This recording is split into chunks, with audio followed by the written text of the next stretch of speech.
भारतीय इतिहास जानने के स्रोत। बड़ा टॉपिक है, थोड़ा सा टफ टॉपिक है, कॉन्सेप्चुअल टॉपिक है। पहली बात तो भारत क्या है, कहाँ है। तो ये आज का भारत है समथिंग, लेकिन उस जमाने का जो भारत है वो ये है।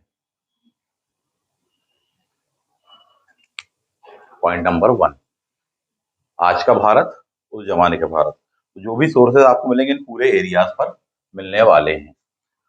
किसी भी इतिहास को जानने के स्रोतों को दो से तीन हिस्सों में बांटा जाता है। पहला कहलाता है आपके साहित्यिक स्रोत, दूसरा कहलाने वाला है, आप देखें तो पुरातात्विक स्रोत,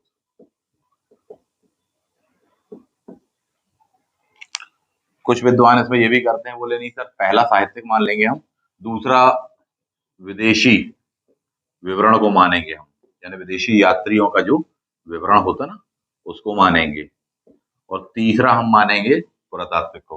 ठीक है, आपकी मर्जी की बात है, आप जैसा चाहे वैसे कैटेगराइजेशन कर सकते हैं। साहित्यिक स्रोतों का मतलब ये होता है कि हर वह किताब, बुक्स, उस जमाने में पांडुलिपि इत्यादि वगैरह हुआ करती थी, ताड़पत्र इत्यादि वगैरह हुआ करते थे, उनमें जो भी विवरण लिखा गया है वो सब हमको इतिहास के रूप में प्राप्त होते हैं। बाद के काल में कई पुस्तकें वगैरह लिखी गई होंगी तो वो सब हमको प्राप्त होती, तो पुरातात्विक स्रोत के रूप में, सॉरी, साहित्यिक स्रोत के रूप में हम उनको पढ़ते हैं साहब। ठीक, साहित्यिक स्रोतों को हमने दो प्रकार से बांट सकते हैं। एक कैटेगरी उसकी कहलाने वाली है आपकी धार्मिक स्रोत, जबकि दूसरी कहलाने वाला है धर्मनिरपेक्ष। धर्मनिरपेक्ष यानी धर्म को फोकस करके नहीं लिखा गया है, धर्म को फोकस करके लिखा गया है। सबसे पहले ग्रंथ हमारे कहलाने वाले वेद। वेद में चार आने वाले हैं, सबसे पहला आएगा ऋग्वेद, दूसरा आने वाला यजुर्वेद, तीसरा आने वाला सामवेद, चौथा आने वाला अथर्ववेद। ऋग्वेद का जो टाइम पीरियड कहलाता है 1600 बीसी से लेकर 1000 बीसी करके कहलाता है। टाइम स्केल पिछली बार बात कर चुके, इसलिए दोबारा नहीं बता रहे हैं। जबकि ये जो तीन वेद हैं, तीनों बाद के वेद कहलाते हैं। ठीक, तो ये जो इनका टाइम कहलाता है, ये कहलाता है 1000 बीसी से लेके 600 बीसी, इन तीनों का। जबकि ऋग्वेद का अपन ने देख लिया ये। तो ऋग्वेद से भी हमको भारतीय तत्कालीन इतिहास, संस्कृति इत्यादि की जानकारी मिलती है। तो सबसे पहला क्या कहलाता है, वेद। वेद के पश्चात में आने वाला है ब्राह्मण ग्रंथ। क्या आएगा, ब्राह्मण ग्रंथ। तो उसके बाद में क्या आएगा, अरण्यक। अरण्य के पश्चात में क्या आएगा, उपनिषद। उपनिषद के पश्चात में आएगा दैट इज वेदांग। इसके पश्चात में आने वाला है स्मृतियां, स्मृति ग्रंथ। स्मृति ग्रंथ के पश्चात में आने वाला आपके सूत्र। सूत्र के पश्चात में आने वाला है पुराण।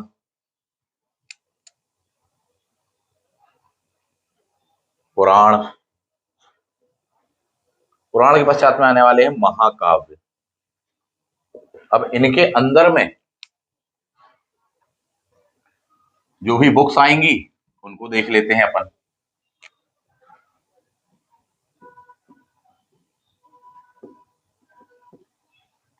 तो वेद में हमने देख लिया ये आने वाले हैं। नेक्स्ट वन, अगला बताया आपको ब्राह्मण। ये टाइम पीरियड के अकॉर्डिंग स्केल वाइज जमा, यानी सबसे पहले ये लिखे गए, फिर ये लिखे गए, फिर ये, फिर ये, फिर ये, फिर ये, फिर ये, ऐसा मीनिंग करके कहलाता है। ठीक, ब्राह्मण ग्रंथ बाद के काल में लिखे गए हैं, यानी इनके बाद के। आपने इसको पढ़ा 1000 से लेके 600 बीसी, लगभग इसी काल में ब्राह्मण ग्रंथ भी लिखे गए हैं।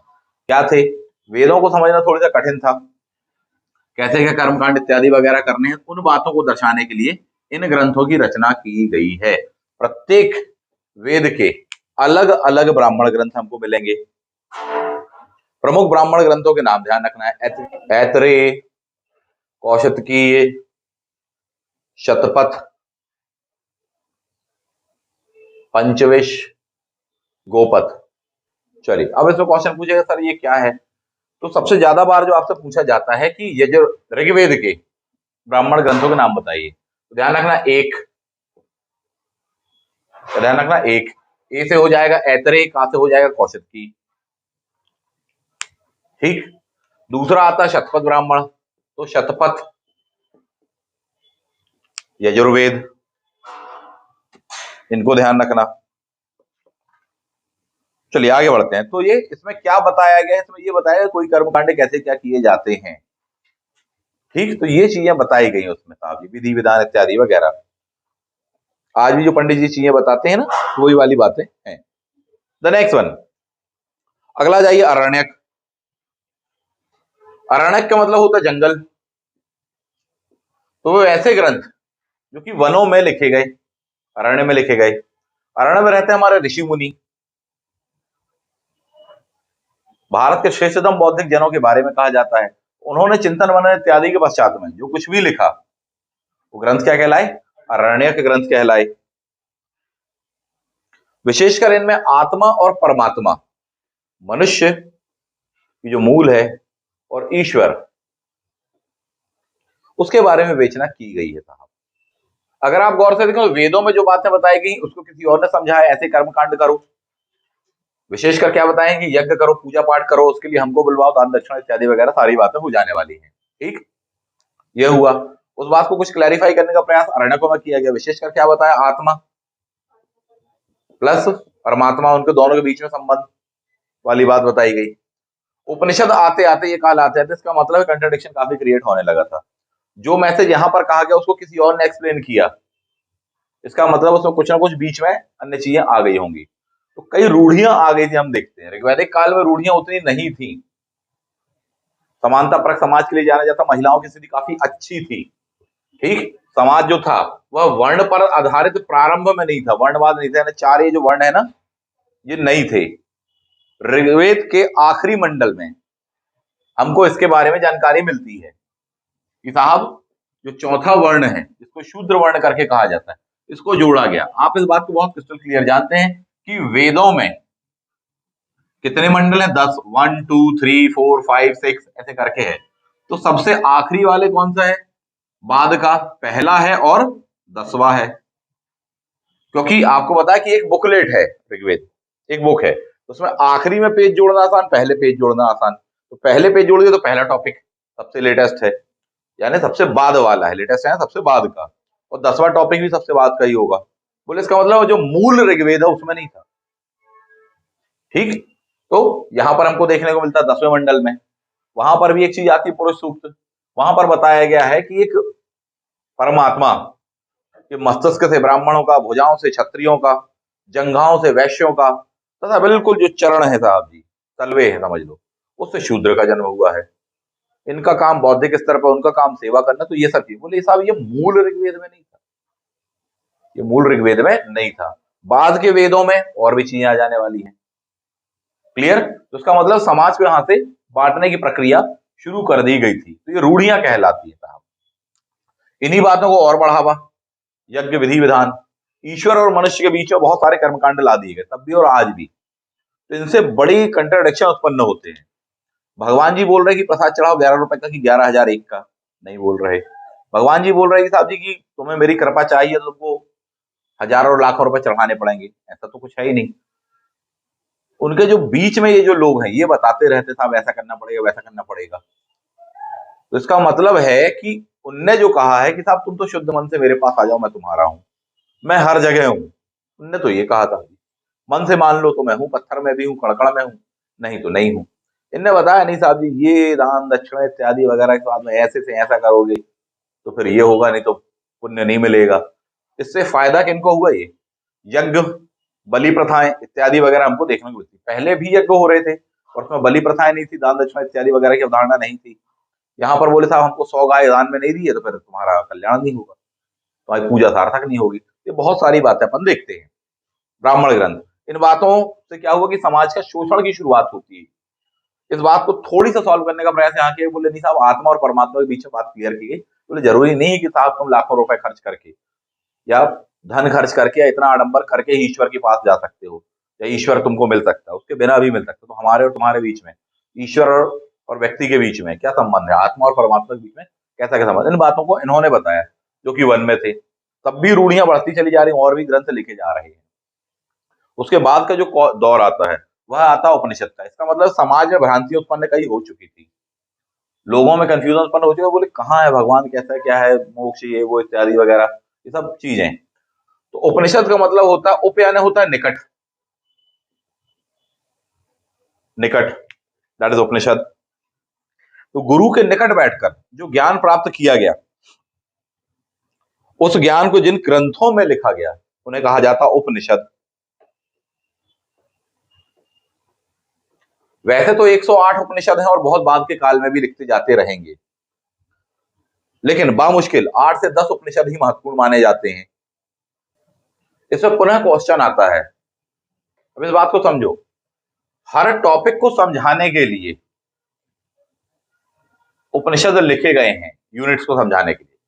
वेदों में आपको बताया कि ऋग्वेद, ऋग्वेद को समझाने के लिए ब्राह्मण ग्रंथ कौन से लिखे गए, ऐतरेय तथा कौशिकी।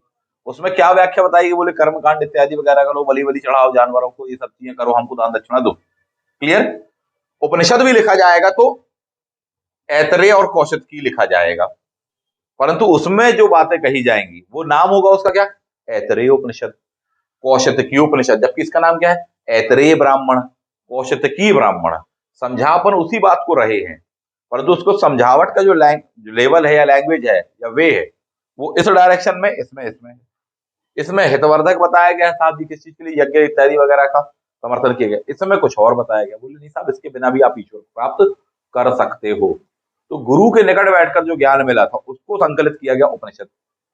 भारतीय दर्शन का आधार माने जाते साहब, सबसे बेस्ट बुक कहलाते आफ्टर वेद, सबसे महानतम पुस्तकें कहलाती हैं आफ्टर वेद। द नेक्स्ट माना जाते हैं तो उपनिषद, और भी कई हैं, कठोपनिषद, ईशोपनिषद। इनमें जो सबसे खास अपन से बार बार पूछा जाता है आपसे कि साहब सत्यमेव जयते किस उपनिषद से लिया गया है, दैट इज मुंडकोपनिषद। कौन सा, मुंडक उपनिषद, इससे लिया गया है। मुंडक है, मांडूक्य है, ईशोपनिषद है, केन है, ऐसे बहुत सारे हैं। प्राय ऋग्वेद के ही पूछे जाते हैं। अपन जब ऋग्वैदिक काल पढ़ेंगे तब बहुत डिटेल में देखेंगे, अभी अपन ये पढ़ रहे इसलिए इस पे फोकस रहे, नहीं तो अपन फिर उसके अंदर डिटेल में चले जाएंगे।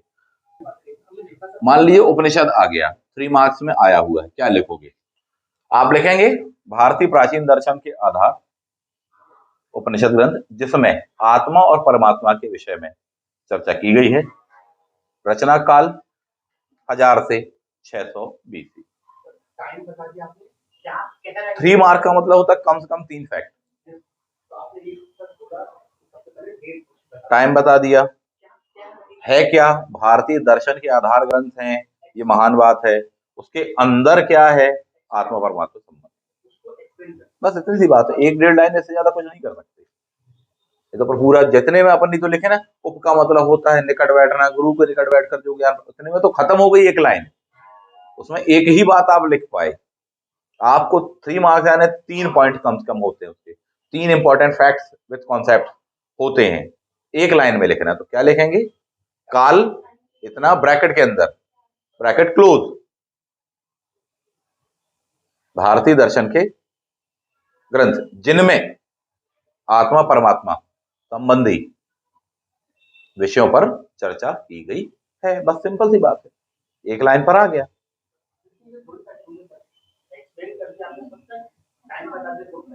भारतीय दर्शन के ग्रंथ हैं ये, ठीक है, यानी धार्मिक ग्रंथ है, धर्मनिरपेक्ष नहीं बता रहे हैं। क्या ये तो बताना पड़ेगा, जिनमें ये चर्चा की गई। 3 बातें हो गई, इससे ज्यादा आप समाहित करने का प्रयास करोगे, चाय ज्यादा मीठी हो जाएगी, फिर अच्छी नहीं लगेगी, स्पेस ज्यादा ले लेगी, फिर गया वो आपका क्वेश्चन 3 मार्क्स वाला। उसके कारण लंबा लिखने का बाकी बात का भी गया। तो उठाना कैसा है उस चीज को भी समझना सीखो। आगे बढ़ेंगे तो उपनिषद, चलिए द नेक्स्ट वन। तो मुंडक उपनिषद, उससे लिया गया हमारा सबसे खास वाक्य जो कि बार बार पूछा जाता, सत्यमेव जैसे, अर्थात सत्य की सदैव विजय होती है। पूरा सेंटेंस नहीं है एक्चुअली, पूरा सेंटेंस है उसका, दैट सत्यमेव जयते नारतम, ऐसा सेंटेंस है। आगे बढ़ जाते हैं। अगर आप गौर से देखें तो ये जो है, ये संहिता करके कहलाती, वैदिक संहिता करके बोला जाता है, यानी पूरा का पूरा वैदिक काल, यानी ऋग्वेद भी आएगा और ये वाला काल भी आएगा, ठीक।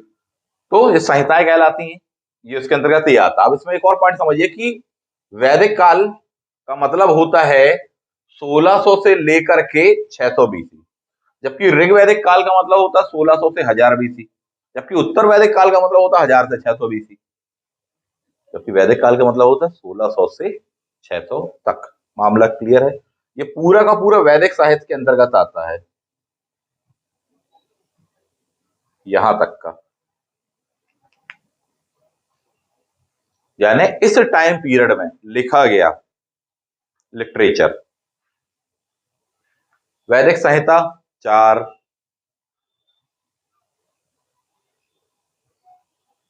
वैदिक काल इतना काल, उसमें लिखा गया ये सब कुछ, पहले ये फिर ये फिर ये फिर ये फिर ये फिर ये। मामला क्लियर?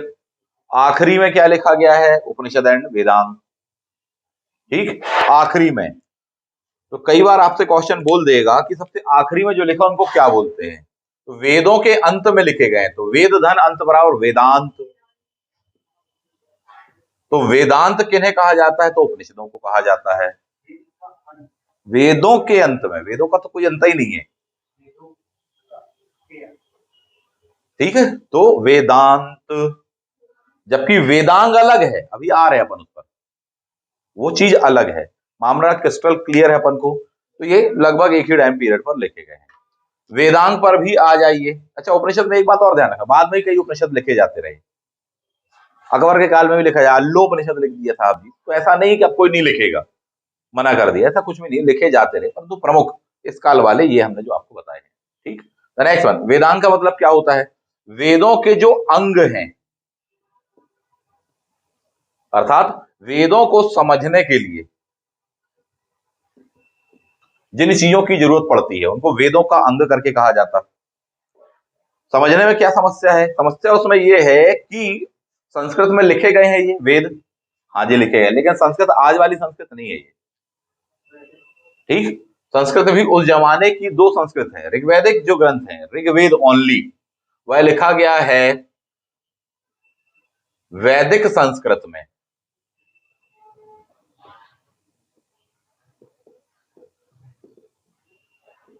आज की संस्कृत से बहुत अलग है, जबकि बात ये 3 लिखे गए हैं लौकिक संस्कृत में।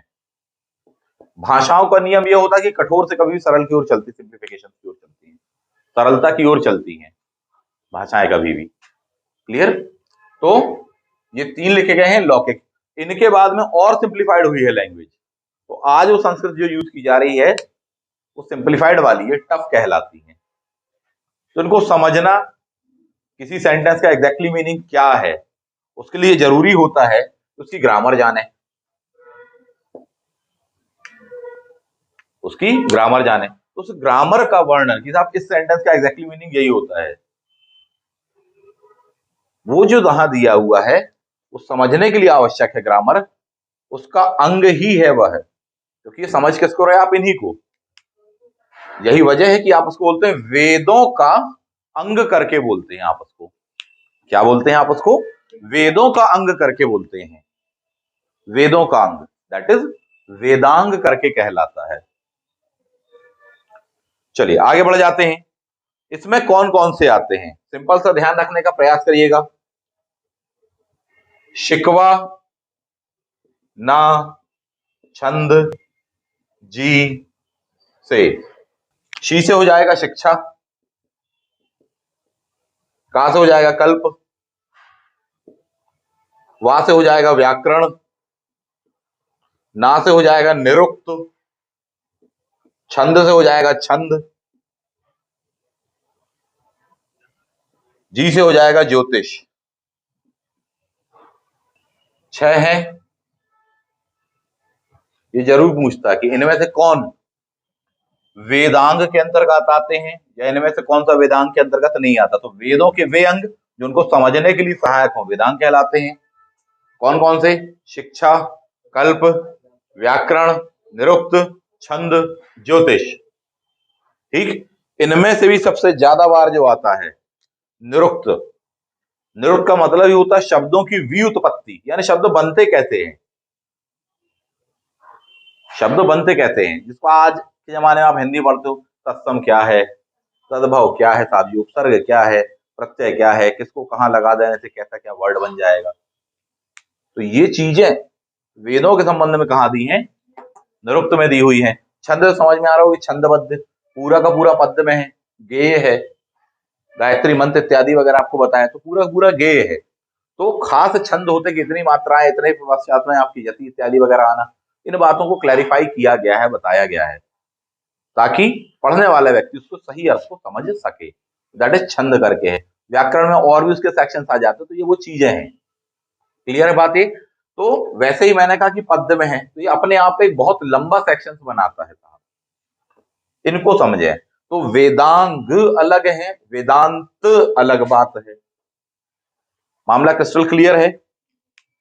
चलिए आगे बढ़ जाते हैं। द नेक्स्ट वन, स्मृतियों पर आ जाइए।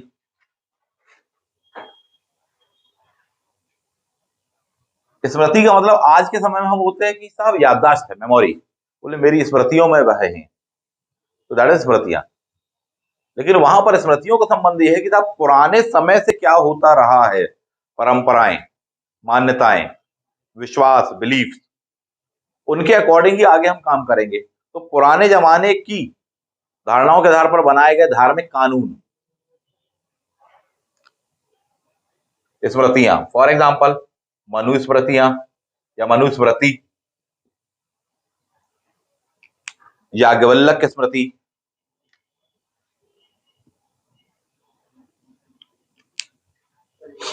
मनुस्मृति, याज्ञवल्क्य स्मृति, पाराशर स्मृति, नारद स्मृति,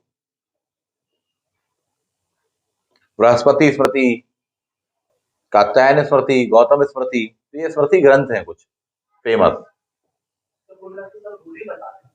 इसमें रूल्स बताए जा रहे कि धर्म के आधार पर हमको ऐसे ऐसे साधन करना चाहिए, ऐसा होना चाहिए, तुम्हारा काम ये होना चाहिए, तुम्हारा ये नहीं होना चाहिए, ये सब चीज है। ठीक। और बता देते नहीं पुराने जमाने में ऐसा हो रहा था, वेदों में ऐसा दिया, तो ये अपनी अपनी व्याख्याएं हैं, जरूरी नहीं कि एज इट इज वेदों वही दिया हो। तो धार्मिक आधार पर निर्धारित किए गए कानून, इनके साथ में वे व्यवहार किया, इनको ये अधिकार प्राप्त है, ये वाले अधिकार प्राप्त नहीं है। इनमें जो सबसे फेमस, जो सबसे विवादित इत्यादि हम देखते हैं, मनुस्मृति। ठीक है। चलिए, प्रायः जो उस जमाने का वर्ग है, इस बात को क्लियर कर लीजिए, वेदों में सभी की समानता बताई गई है, यानी सभी मनुष्य समान है साहब। ठीक। वर्णवाद था, इसको मना नहीं कर सकते, लेकिन वर्णवाद का आधार क्या था? कर्म था। ठीक। क्या था? कर्म था बिगिनिंग में, ऋग्वैदिक में, जो मूल ऋग्वेद है उसमें। बाद में जोड़े गए मंडल, चाहे पहला हो चाहे 10वां हो, उसमें धीरे धीरे इसको शिफ्ट करने लगे किस पर? जन्म की ओर,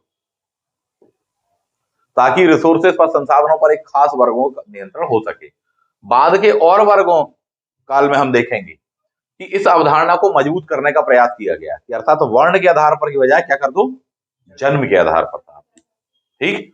और भी रूढ़ियां लाद दी गई, बोले तुमको शिक्षा का अधिकार नहीं, महिलाओं की शिक्षा इत्यादि वगैरह बंद कर दी, संपत्ति में अधिकार समाप्त कर दिया गया, उनकी स्वतंत्रता का समापन कर दिया गया, उनके जो अधिकार थे उनको धीमे धीमे कम कर, तो उनको वंचनाओं से ग्रसित कर दिया गया, यदि हम देखें तो यही वजह कि सबसे अच्छी भारतीय समाज में स्थितियों की दशा हमको सबसे बेहतरीन मिलती कहां पर? ऋग्वैदिक काल में। उसके बाद में ऐसी क्या मिलेगी? बोले अच्छी खराब, अच्छी खराब, लेकिन बहुत ही अच्छी, ये वो काल है। कोई सा भी काल हो, मौर्य काल हो, गुप्त काल इत्यादि वगैरह, स्त्रियों की दशा अच्छी खराब, अच्छी खराब, अच्छी खराब टाइप की, आप देखिए, बोले और खराब, बहुत खराब, लेकिन सबसे अच्छी अगर बोला जाए तो एक से एक विदुषी महिलाएं, पढ़ी लिखी महिलाएं हमको देखने को मिलती, महिलाओं को अधिकार प्राप्त होते हैं। अपाला, घोषा, विश्वासिकता, विश्वभारा, ये बहुत फेमस नाम है महिलाओं की। इतनी फेमस महिलाएं हैं, इतनी विद्वान महिलाएं, ऋग्वेद के मंत्रों की रचना की उन्होंने। सोच कर देखिए क्या कह रहे हैं। इसका मतलब है वो पढ़ी लिखी थी, उनको शिक्षा इत्यादि का अधिकार था, युद्ध इत्यादि वगैरह में भी भाग लेती थी, बहुत सारी बातें हमको देखने को मिलती हैं। तो ये चीजें हैं, उनके अधिकार कम किए जाने लगे। ठीक। एक पुरुषवादी, रूढ़िवादी इत्यादि मान्यता हमको देखने को मिलती है। याज्ञवल्क्य जो स्मृति है, ठीक, तो याज्ञवल्क्य एक बहुत फेमस ऋषि, बहुत विद्वान थे उस जमाने के, उत्तर वैदिक काल के। ठीक। याज्ञवल्क्य स्मृति बाद के काल की है, विद्वान वो उस जमाने के हैं। एक ही नाम के कई बंदे मिलेंगे, ध्यान रखना। ठीक। सबसे विद्वान उस जमाने के वो ही थे, वो ऐसा माना गया।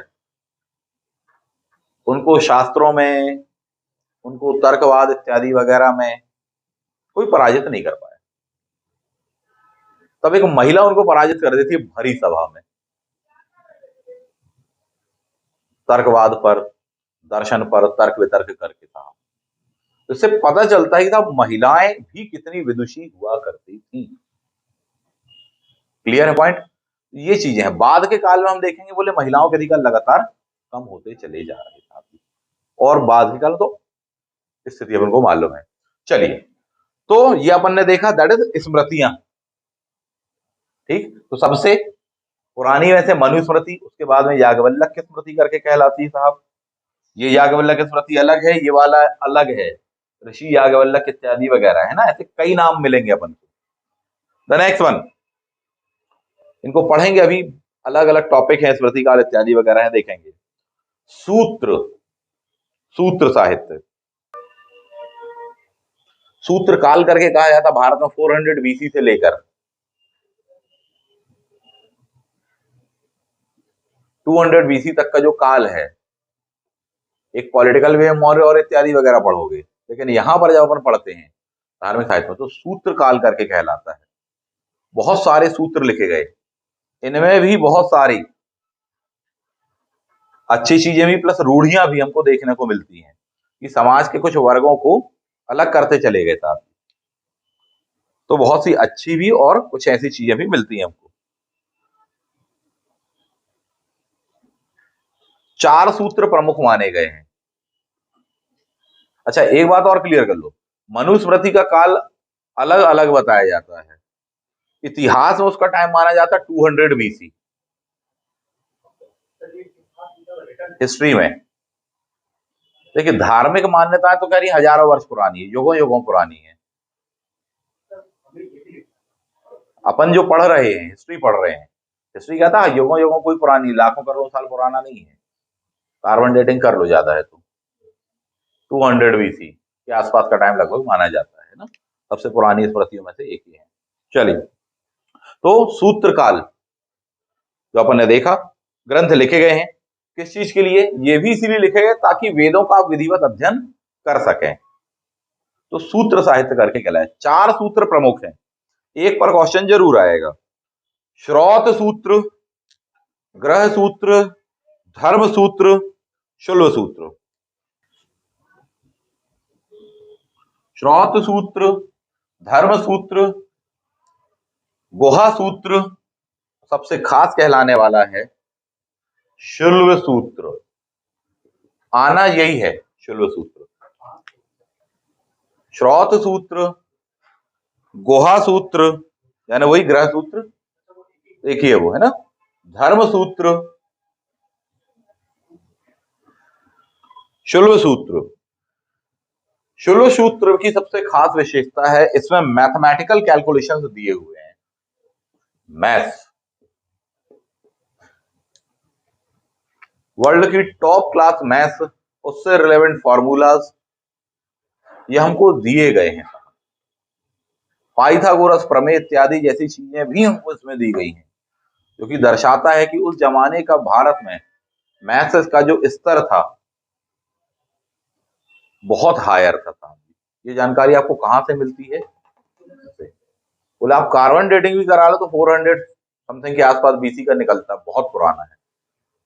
सबसे प्रारंभिक उस दौर में इस समय हम देखें तो ये चीजें हैं, शुल्ब सूत्र से मैथ इत्यादि वगैरह। चलिए, तो इस पर क्वेश्चन आता है।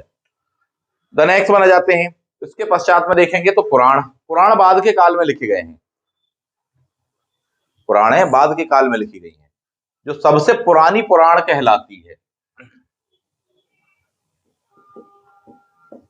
ठीक, कुल पुराणें जो वैदिक धर्म को समर्थित देने वाली पुराण, अच्छा कई धर्मों में लिखी है, अर्थात शैव वैष्णव में भी पुराण है, जैन धर्म में भी पुराण हमको मिलेंगे। पुराण का मतलब होता ओल्ड, पुराना,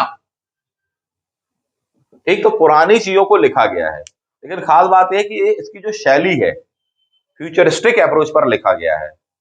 माने जाते हैं हिस्ट्री के ग्रंथ, लेकिन लिखा गया किस शैली पर? फ्यूचरिस्टिक अप्रोच पर लिखा गया है साहब जी, अन्य पुरुष की शैली पर लिखा गया है। नहीं समझ में आया होगा, सुन लो। अर्थात लिखी हिस्ट्री है कि साहब जी बिंदुसार के पश्चात में अशोक राजा हुआ, ऐसा लिखना चाहिए। लेकिन इसमें ऐसा नहीं लिखा है। इसमें लिखा कि बिंदुसार के पश्चात में अशोक राजा होएगा।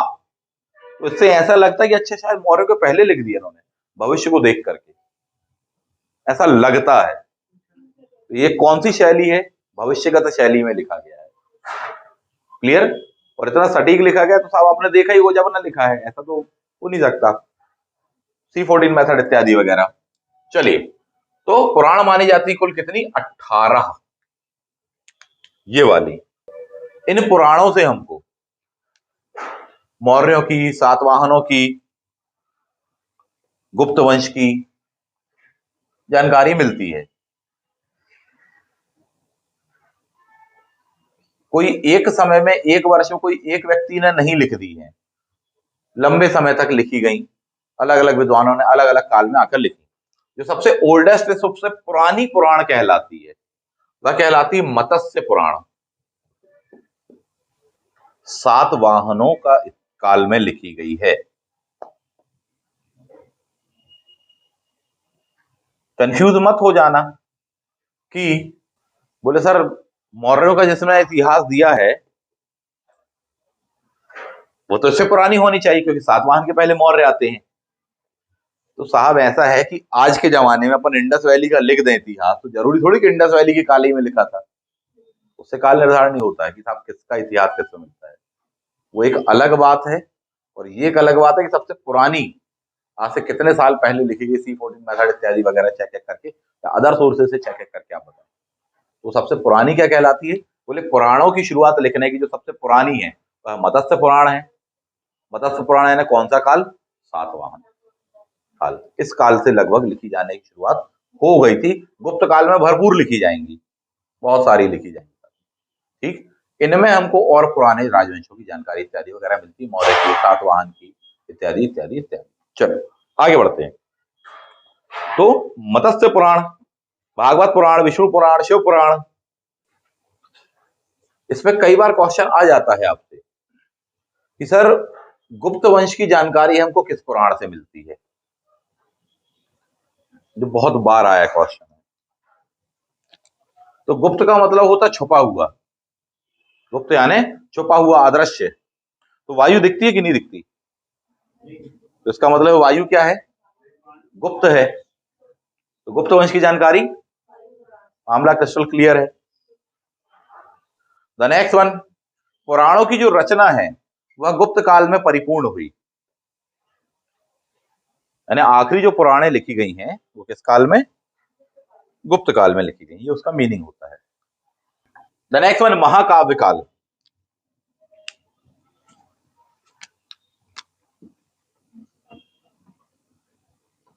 महाकाव्य काल,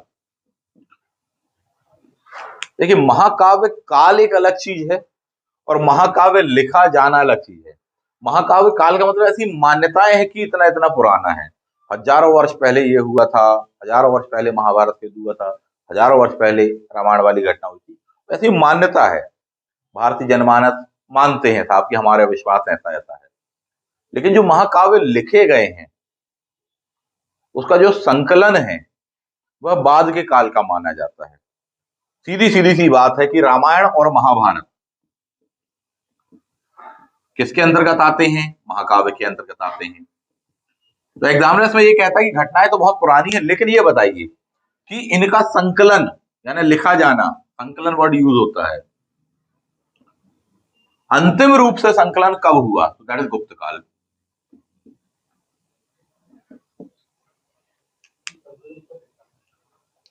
देखिए एक चीज होती है लिखना, ठीक, आप अपना नोट्स लिख रहे हैं लेकिन इसके आविष्कारक आप नहीं हैं, तो आप संकलन कर रहे हैं। क्लियर? जबकि जिस व्यक्ति ने उस चीज को चिंतन मनन करके पहली बार लिखा वह उसका रचनाकार कहलाता है। मामला क्लियर? तो ये वर्ड्स है, उनके खास मीनिंग होते हैं। आपको इसलिए बताया कि मेंस में आपको काम आया कि स्पेसिफिक उस वर्ड को ही यूज किया जाता है कि ये रचनाकार है, ये संकलन करता है साहब। ठीक, तो इनको बहुत मान्यता है साहब, घटनाओं को, सारी चीजें। रामायण कई लोगों ने लिखी है साहब, ठीक, लेकिन जो आदि रामायण है वह मानी जाती है महर्षि वाल्मीकि वाली। जबकि महाभारत के रचनाकार वेद व्यास जी माने जाते हैं। इससे क्या पता चलता है? इससे पता चलता है तत्कालीन समाज की सामाजिक, आर्थिक, राजनीतिक, धार्मिक स्थिति का, विश्वास का, विचारों का, मान्यताओं का, परंपराओं इत्यादि वगैरह का पता चलता है साहब। चलिए आगे बढ़ेंगे। तो ये था आपका, हमने देखा साहित्यिक सोर्सों में ये कौन सा वाला है, ये वैष्णव, शैव इत्यादि, इनको एक शॉर्ट में कहा जाता है ब्राह्मण साहित्य।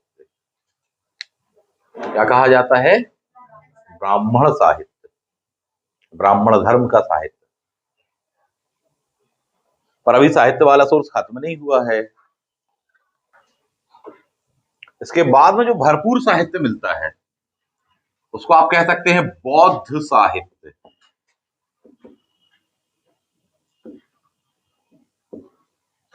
बौद्ध साहित्य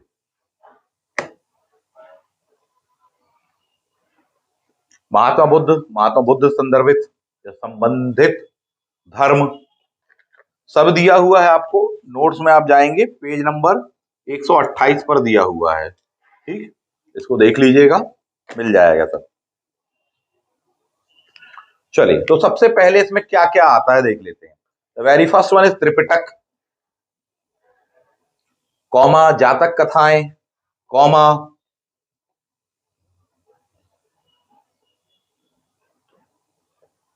Buddha Charitam, comma Mahavamsa Dipavamsa, comma Milinda Pada, comma Divyavadana, comma Arya Manjushri Mula Kalpa, comma Anguttara निकाय, ललित विस्तार, वैपुल्य सूत्र।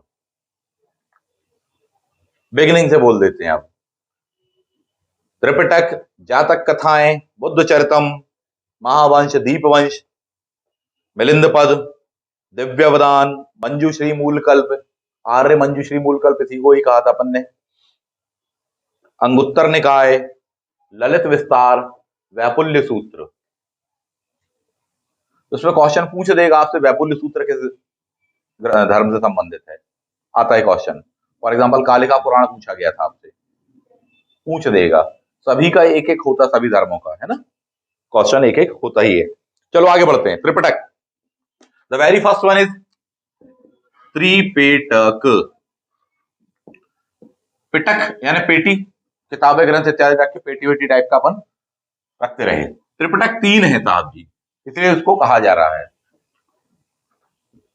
सुत्त पिटक, विनय पिटक, अभिधम्म पिटक। सुत्त यानी सत्य वचन, किसने दिए होंगे? ऑब्वियसली उनके उपदेश, सत्य वचन अर्थात उपदेश, जीवन का वास्तविक सत्य महात्मा बुद्ध ने। अर्थात महात्मा बुद्ध के पूछेगा क्वेश्चन आपसे, उपदेश किस ग्रंथ में मिलते हैं? सुत्त पिटक। विनय यानी होता है नियम, विनय ना से नियम। तो बौद्ध धर्म से संबंधित जो नियम इत्यादि है, नियम विनियम इत्यादि वगैरह हैं, क्या करना है, कितने बजे सो के उठना है, कब कैसे भिक्षा मांगने जाना है, वर्षावास कहाँ व्यतीत करना है, कैसे क्या करना है, ये सारी चीजें बौद्ध धर्म से संबंधित नियम इत्यादि। बौद्ध भिक्षु कहाँ रहेंगे, भिक्षुणियां कहाँ रहेंगी, ये सब चीजें कहाँ दी हैं? विनय पिटक में दी हैं। अभिधम्म यानी धम्म, धम्म को तद्भवीकरण करने के पश्चात में आज आप बोलते हैं धर्म। एक्चुअली बौद्ध धर्म में जो भी साहित्य लिखा गया वह पाली में लिखा गया है। इसमें पाली में, उसी का तद्भवीकृत रूप है संस्कृत वाला धर्म। संस्कृत में धर्म कहा, पाली में क्या कह दिया? धम्म। आज हिंदी में वापस हम धर्म कहने लगे, तो धम्म, ठीक, यानी धर्म वाला शब्द ये। तो धर्म दर्शन संबंधी बातें, ठीक, किसके? बौद्ध, अर्थात सीधी बात बौद्ध दर्शन।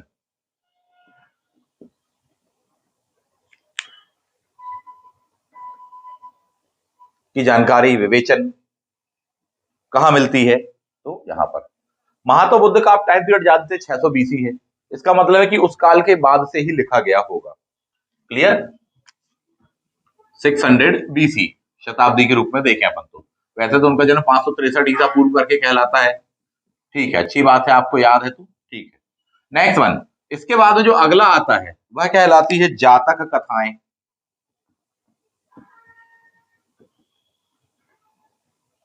जातक कथाएं, जातक कथाएं कोई जात से संबंधित नहीं है। जातक कथाएं जो हैं महात्मा बुद्ध के पिछले जन्म, पूर्व जन्मों से संबंधित कथाएं हैं या पूर्व जन्मों की कथाएं हैं।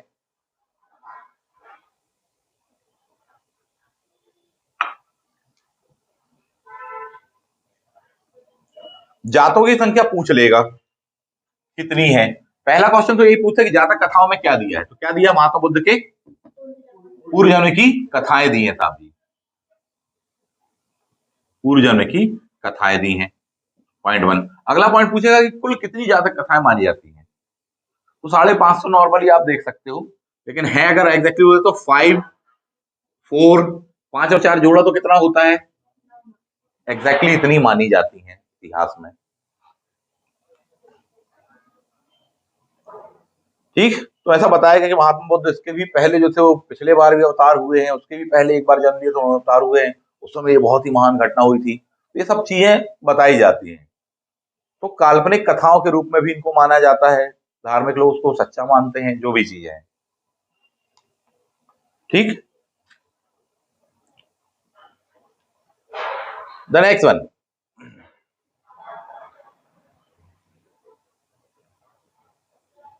इसमें खास बात यह कि इनको अपन इतिहास में क्यों पढ़ रहे हैं साहब, बोले उनके पूर्व जन्म की धर्म ग्रंथ इत्यादि वगैरह इसलिए पढ़ रहे हैं क्योंकि उसमें मूल तौर पर तो ये बताया कि महात्मा बुद्ध ने कितने अच्छे आदर्शों को सदैव वो लेकर चले, नैतिकता का जो उनका स्तर था कितना हायर था, कितना त्याग, तपस्या, दया भाव इत्यादि सब तो थी।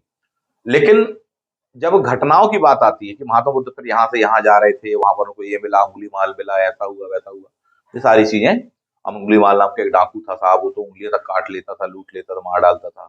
महात्मा बुद्ध ने उनको उपदेश दिए तो फिर बोले नहीं साहब हम कन्वर्ट हो जाते, हम भी अब अच्छा जीवन व्यतीत करेंगे। ठीक है, तो बुरे से अच्छा बन गया था। तो बोले एक बार ऐसा पिछले जन्म में हुआ था, बाद में भी हुआ है, वर्तमान जन्म में, तो ये सब चीजें बताई जा रही।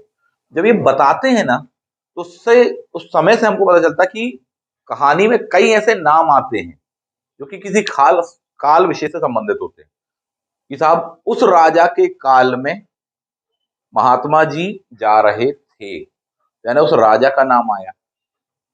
ठीक, अब भले ही इसमें बता रहे हो कि हजारों साल पहले की बात है, लेकिन हम तुरंत पहचान जाएंगे, बोले बिम्बिसार बोल रहे हैं 620, मगध का उत्कर्ष, तो आप ज्यादा पुराना नहीं कर सकते उस चीज को, काल्पनिक कथाएं मान रहे, पर कुछ तो दशाएं मिलती हैं, सब कुछ सही नहीं लिखा है आपने, और कुछ तो समाज में ऐसे ऐसे लोग रहते थे, तो समाज की दशा, कौन सा वर्ण कहाँ रह रहा था, उसमें क्या भेदभाव थे, क्या रूढ़ियां थी, क्या मान्यताएं थी, क्या विश्वास थे, कुछ तो पता चल रहा है, पहनावा, खान पान, रहन सहन, तो ये क्या है, उस जमाने की तत्कालीन दशा पता चलती है, इसलिए अपन इनको पढ़ते हैं साहब।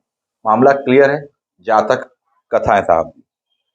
द नेक्स्ट वन, और भी बहुत सारे ग्रंथ लिखे गए, बाद में हम देखेंगे, उनमें जो सबसे खास कहलाते हैं बुद्ध चरितम ग्रंथ, एक पुस्तक है ये बुद्ध चरित।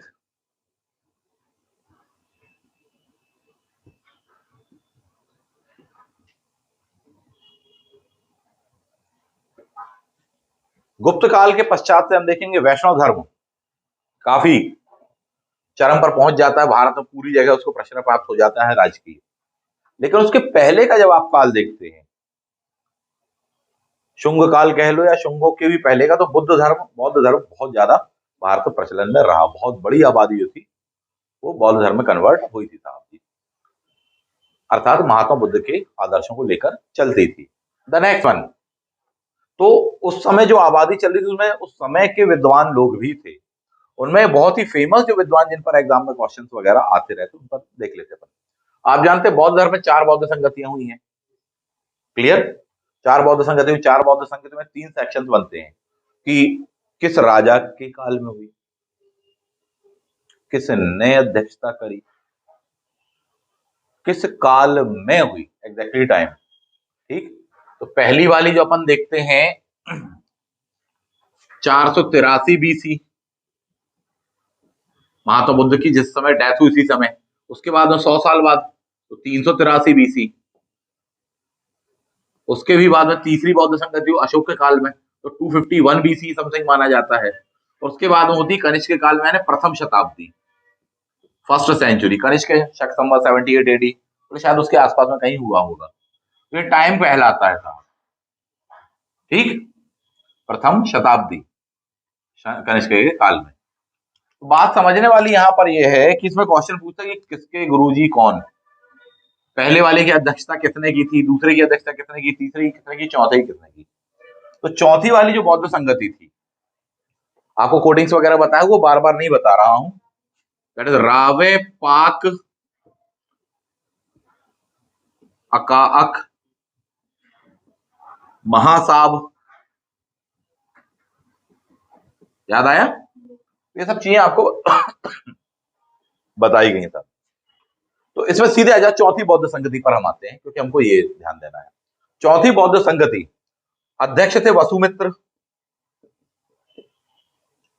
जबकि उपाध्यक्ष थे अश्वघोष,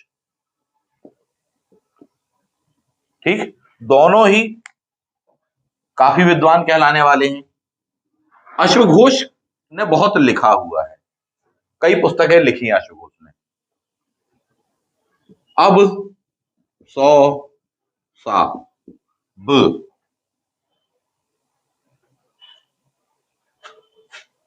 आ से अश्वघोष, बा से बुद्ध चरित, 100 से सौंदरानंद, सा की मात्रा से सारी पुत्र प्रकरण, आ से अश्वघोष, बा से बुद्ध चरित, 100 से सौंदरानंद, सा से सारी पुत्र प्रकरण। इन पर लाइन से क्वेश्चन आए, सौंदरानंद इनमें से किसकी पुस्तक है, और सबसे ज्यादा है कि बुद्ध चरितम किसकी है, अश्वघोष। कौन सा धर्म को, खास बात है कि महात्मा बुद्ध का जो जीवन परिचय है, जीवनी, बायोग्राफी, काफी विधिवत तौर तरीके से उन्होंने लिखी हुई है, जो कि एग्जामिनर पूछ लेता है। रिटर्न बाय अश्वघोष। चलिए नेक्स्ट पर जाते हैं, दीपवंश महावंश। दीपवंश महावंश ये श्रीलंका के महाकाव्य कहलाते हैं। कहां के, श्रीलंका के महाकाव्य कहलाते हैं। 4th 5th सेंचुरी के आसपास में इसकी रचना हुई है, दीपवंश और महावंश। इससे भारत की भी हमको काफी जानकारी मिलती है, खासकर प्राचीन भारत के संदर्भ में हम देखें, बौद्ध काल, बौद्ध धर्म, उनसे संबंधित देखें तो जानकारी मिलती है, कई शासकों की जानकारी मिलती है, खुद अशोक के बारे में जानकारी मिलती है साहब। तो आगे बढ़ते हैं, अपन इसको देखते हैं। द नेक्स्ट वन, मिलिंद पद।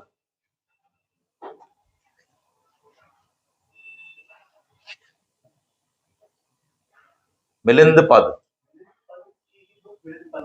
वही कहलाती, पाली में पन होकर के बोल देते हैं, समझने की दृष्टि अपन मिलिंद पद बोल देते हैं, मिलिंद के पद। नेक्स्ट वन, मिलिंद पद। बौद्ध भिक्षु नागसेन,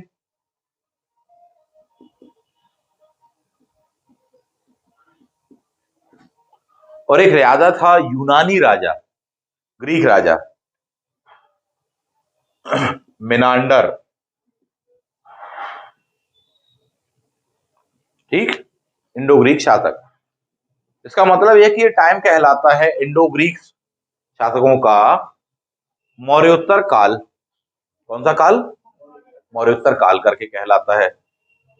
तो मौर्योत्तर काल में ये राजा हुआ करता था। भारत में लोग कहां से एंटर हुए, उत्तर पश्चिम भारत। तो उत्तर पश्चिम भारत में इनका कहीं राजवास था। ऐसा माना गया है कि ये लोग जो थे उतने वेल सिविलाइज्ड नहीं थे जितने इंडियंस, ठीक, यही वजह कि हम लोग इनको यवन बोलते हैं, यवन, यौवन नहीं, यवन, विदेशी, मलेच्छ तक बोल देते हैं, ठीक, ग्रीक, यूनान, यूरोप, ठीक, वहां का क्लाइमेट ठंडा, खाना, वेजिटेरियन नॉन वेज सारी बातें क्लियर। नहाना, बोले सर ठंड इतनी है बर्फ ही गिर रही है। इंडिया, बोले डेली सुबह शाम नहाते हैं। हम अच्छे तुम गंदे तुम मलेच। बात क्लियर। इतनी सी तो बात है, लंबी चौड़ी कहानी है, शॉर्ट में समझो, मुद्दे की बात समझो। तो ये बंदा रूढ़, ठीक, क्रोधी, बात बात पर युद्ध, तलवार, हत्या, लोगों को मार देना, ये सब चीजें होती। ये बंदा मिलता है इनसे, और जब इनसे मिलता है तो इन्होंने उनको इस तरह से उपदेश दिए, इस तरह से ज्ञान दिया, इस तरह से भारतीय दर्शन जीवन के वास्तविक सत्यों से परिचित कराया कि उन्होंने शस्त्र त्याग दी और वो भी अब धर्म में शामिल हो गए। इतना प्रभाव पड़ा, ये बड़ी बात कहलाती है। कोई अच्छा आदमी जिंदगी भर अच्छे तरीके से जीवन जिए उसको कोई नहीं पूछता, लेकिन कोई ऐसा उद्दंड हो बोले बिल्कुल ही बदल गया, ये तो बिल्कुल, बोले कथाएं युगों युगों तक गाई जाती वाली बात है।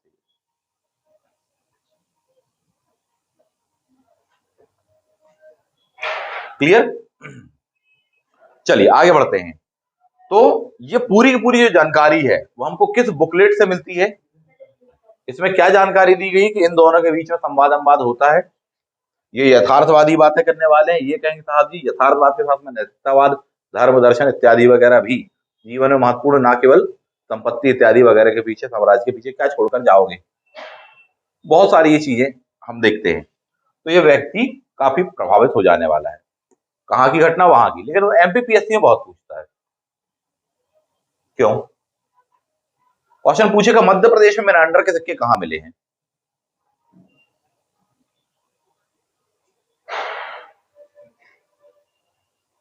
बालाघाट। आगे बढ़ जाओ, द नेक्स्ट वन। तो बौद्ध धर्म से संबंधित चीजों की ही जानकारी मिल रही है, यही वजह अपन ने इसको किसमें शामिल किया? बौद्ध साहित्य में। क्रिस्टल क्लियर है ड्राफ्टिंग। आगे बढ़िए फटाफट, समय कम है। दिव्यवदान,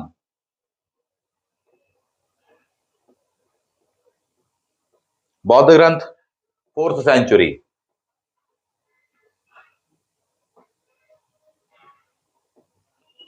भारत के अनेक राजवंशों की जानकारी मिलती है ना, 4th सेंचुरी से पहले तक के जितने भी राजवंश हैं उनमें से कईयों के बारे में बताया गया है।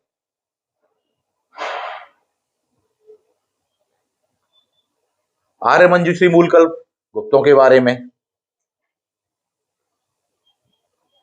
The next one, most most important,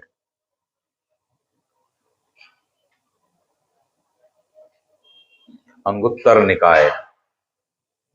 Anguttara निकाय,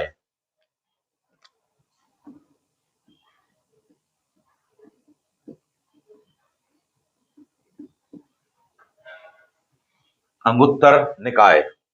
खास बात यह है कि इसमें 16 महाजनपद, 16 महाजनपदों की उसके काल की, यानी 600 बीसी उस काल की जानकारी मिलती है।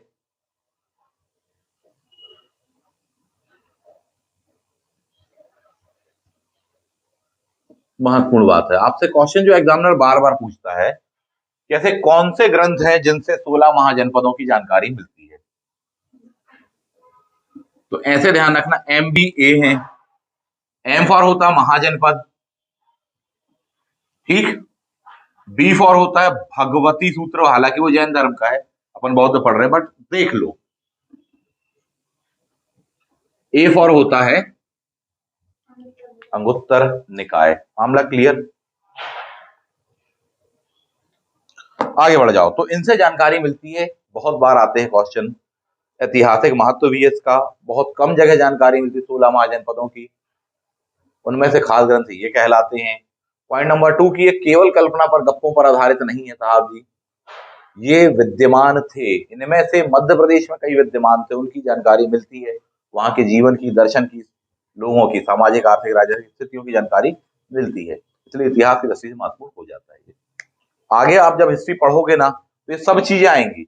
मतलब ये वो टॉपिक है कि आप मान के चलो कि पूरे एंशिएंट हिस्ट्री को कवर कर दिया इसने अकेले। थोड़ी सा लेंदी इसलिए हो जाता है, जैसे मैथ्स में होता है ना नंबर सिस्टम, कि नंबर सिस्टम कोई एक टॉपिक नहीं बोले, जितने मैथ्स और टॉपिक वो लाइन से सभी टॉपिक के खास खास क्वेश्चन उसमें समाहित है। वैसे ही ये टॉपिक होते हैं हर बुक में, हर सब्जेक्ट में यही होता है। आगे बढ़ते हैं। द नेक्स्ट वन, ललित विस्तार, व्यापुल सूत्र, बौद्धिक धर्म से संबंधित जाने दो। अगला है जैन साहित्य। पहली बात तो जैन साहित्य को, जैन ग्रंथों को आगम कहा जाता है। क्या कहा जाता है? जैन ग्रंथों को आगम कहा जाता है। आगम। प्राचीन जैन साहित्य के बारे में मान्यता यह है कि साहब वो नष्ट हो गया। खासकर इसमें दो संप्रदायों में बट गया ये जैन धर्म, मोटे तौर पर बटा तो कई संप्रदाय थे, दिगंबर और श्वेतांबर। क्लियर? तो इनके दोनों के मत अलग अलग हैं। दिगंबर से पूछो, बोले नहीं वो 300 बीसी के पहले वाला पूरा साहित्य नष्ट हो चुका है, कुछ भी नहीं है, प्राप्त नहीं है। श्वेतांबर कह रहे नहीं नहीं ऐसा ऐसा है। तो मत भिन्नता इत्यादि वगैरह है। ठीक, चलिए। तो साहित्य जो भी है इनका, उससे जानकारी मिलती है। आगम करके कहा जाता है ग्रंथों को, जैन साहित्य को। इसमें पूर्व नाम से, पूर्व पूर्व पहले वाला पूर्व नाम से 14 ग्रंथों को समाहित किया गया है। इसके बाद में इसमें 12 अंग आते हैं। अंग भी ग्रंथों के नाम हैं। इन 12 ग्रंथों में प्रसिद्ध वाले देखो, या जो सबसे ज्यादा बार आए हैं। The very first one is Bhagwati सूत्र, आचारांग सूत्र।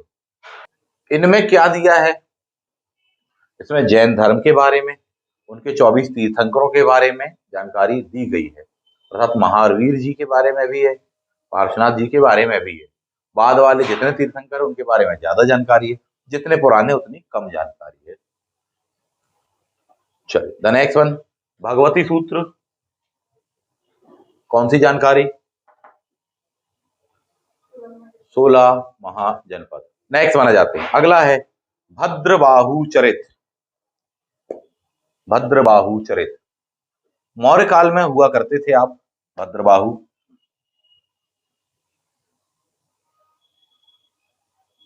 भद्रबाहु मौर्य काल की जानकारी मिलती है।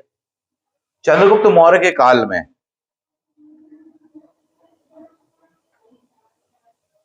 लगभग 300 बीसी या 299 बीसी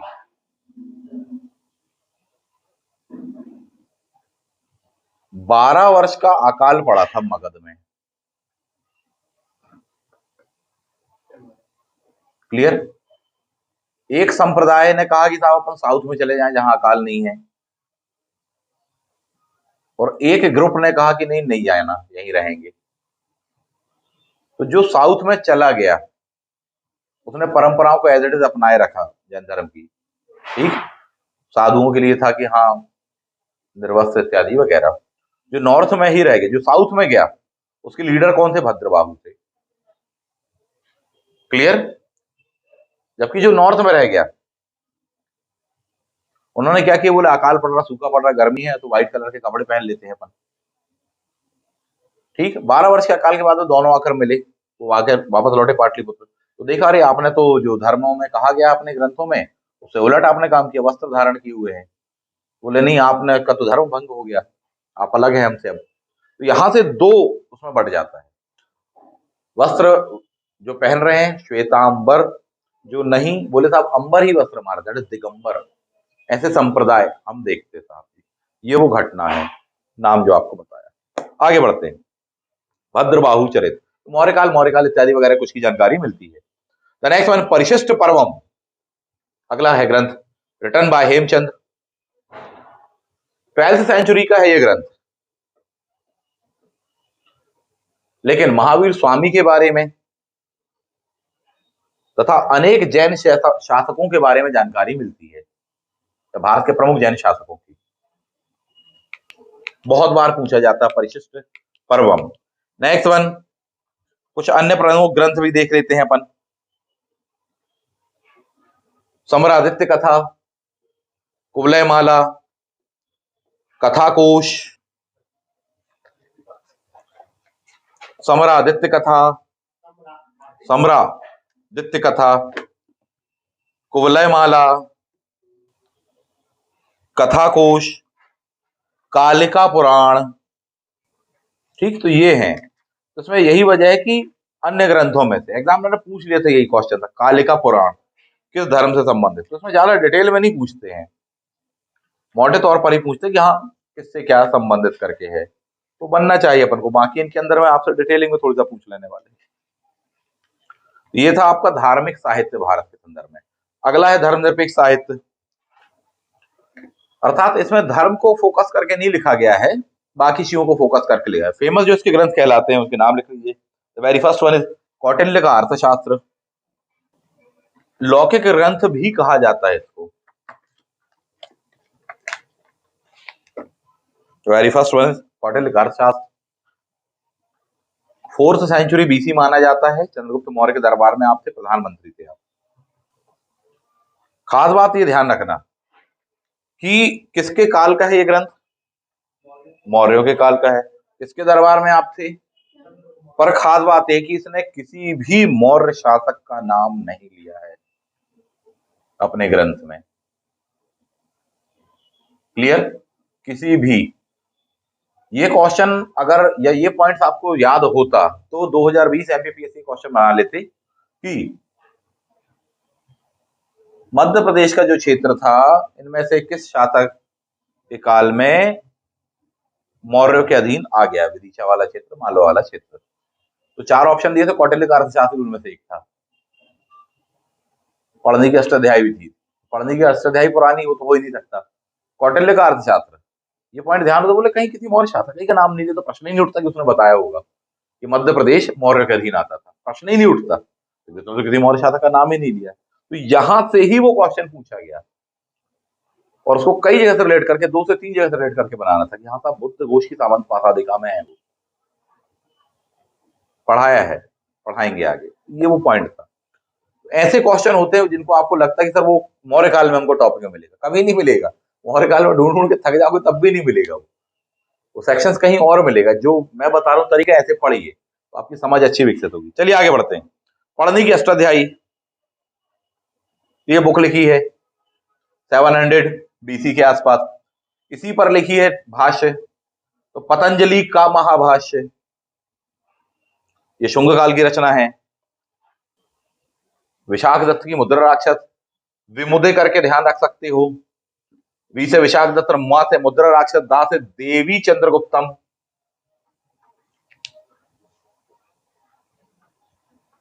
बाणभट्ट की रचनाएं हैं,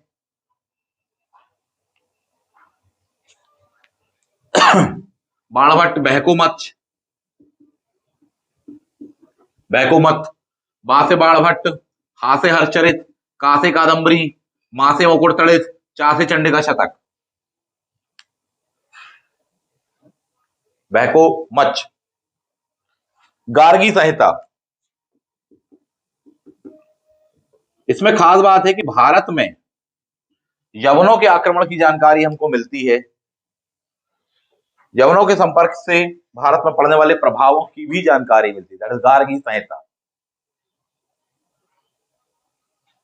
यवनों को मलेच्छ कहा गया है। इसमें बताया कि यवनों ने 2 स्थान पर जबरदस्त आक्रमण किए थे, मिथिला तथा साकेत पर। साकेत कहा जाता है अयोध्या को,